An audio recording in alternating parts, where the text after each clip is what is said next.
ভাই বোনেরা, আসসালামু আলাইকুম।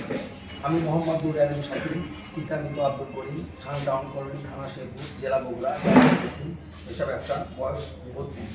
আমি এই মর্মে বক্তব্য প্রদান করতেছি যে আমাদের শর্ত দখলীয় বসতবাড়ি, জেলা বগুড়া, থানা শেরপুর, পৌরসভা, জেএন নং 109, এমারত নাম্বার 1-2, হালমার্ক 4450, ডিপি 1605, দাগে 283, সাবেক হাল 4608, 4611 দাগে 750 দাগে 3 শতক সম্পত্তি বিক্রয়ের জন্য গত 27/5/2018 তারিখে বগুড়া জেলা আওয়ামী লীগের সাধারণ সম্পাদক, সাবেক উপজেলা চেয়ারম্যান ও সাবেক এমপি জনাব মজিবুর রহমান মজদুর, দ্বিতীয় স্ত্রী মোহাম্মদ শিল্পী রহমান সহ সভাপতি, মহিলা আওয়ামী লীগ জেলা বগুড়া জেলা শাখা, লেডি ডন, শাহ টাউন কলোনি, থানা শেরপুর, জেলা বগুড়া সহিত মোট 21 লক্ষ টাকা, সর্বোচ্চ তার মধ্যে 2 লক্ষ টাকা বায়না সড়ক গ্রহণ করিয়া বাকি 19 লক্ষ টাকা বাকি রাখিয়া একটি অরেজিস্ট্রিকৃত বায়না পত্র দলিল লিখিত হয়।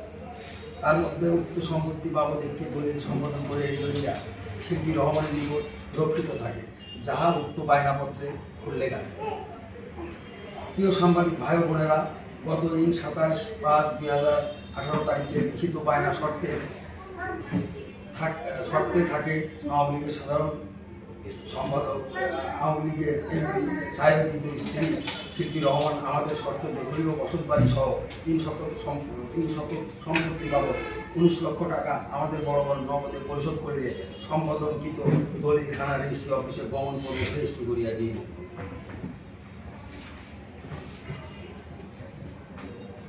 প্রিয় সাংবাদিক ভাই বোনেরা, কিন্তু বগুড়া জেলা আওয়ামী লীগের সাধারণ সম্পাদক সাহেব, শেরপুর উপজেলা চেয়ারম্যান ও সাবেক এমপি শেরপুর ঘুনুটি এলাকার মজিবুর রহমান মজদুর সাহেবের দ্বিতীয় স্ত্রী শিল্পী রহমান সম্পূর্ণ গোপনে তৎকালীন ক্ষমতাসীন আওয়ামী লীগের প্রভাবে আমাদের সরকার বায়না অবশিষ্ট 19 লক্ষ টাকা আত্মসাতের লক্ষ্যে উক্ত সম্পত্তি মুক্তি বাবদ সম্পাদনকৃত দলিল যাহা পূর্বে বায়নানামায় উল্লেখ মতে তাহার নিকট রক্ষিত দিন। উক্ত সম্পাদনকৃত দলিল আমাকে 19 লক্ষ টাকা না দিয়েই আওয়ামী লীগের ক্ষমতার দাপট ও তাহার জামাতা সাব রেজিস্ট্রি অফিসে দলিল লেখক হওয়ায় সংশ্লিষ্ট শেরপুর সাব রেজিস্ট্রি অফিসকে ম্যানেজ করিয়া রেজিস্ট্রি করিয়া লইয়াছে, যা সম্পূর্ণ অন্যায় বা বেআইনি গতি। প্রিয় সাংবাদিক ভাই বোনেরা, আমার শর্ত দখলীয় সম্পত্তি বাবদ উক্ত শিল্পী রহমান আমরা আত্মসাৎ করে আমার পাওনা 19 লক্ষ টাকা আত্মসাৎ করার মানুষে সম্পাদনকৃত দলিলখানা তৎকালীন আওয়ামী লীগের ক্ষমতার দাপটে রেজিস্ট্রি অফিসে অন্যায় ও বেআইনিভাবে বাধ্য করিয়া দলিল রেজিস্ট্রি করিয়া হয়। তারপর আমি জানিতে পারি বিভিন্ন সময়ে আমাদের পাওনা 19 লক্ষ টাকা নগদে দাবি করিলে উক্ত শিল্পী রহমান আমাকে আমার মা, স্ত্রী, সন্তান কোন রকমের ভয়ভীতি প্রদর্শন করিতে থাকে। আমি ও আমার মা অত্যন্ত অসহায়।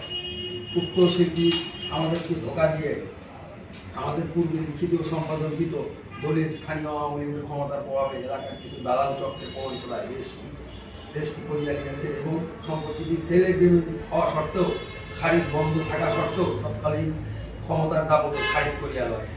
আমাদের সম্পত্তি বাকি পাওনা 19 লক্ষ টাকা আত্মসাৎ করিয়াছে। এমন অবস্থায় শিল্পী রহমানের নিকট হইতে আমাদের প্রাপ্য 19 লক্ষ টাকা উদ্ধার এবং প্রতারণা করে রেজিস্ট্রিকৃত দলিলটি বাতিল করিয়া স্থানীয় প্রশাসন সহ আইন প্রয়োগকারী সংস্থার পদক্ষেপ কামনা করছি। ধন্যবাদ।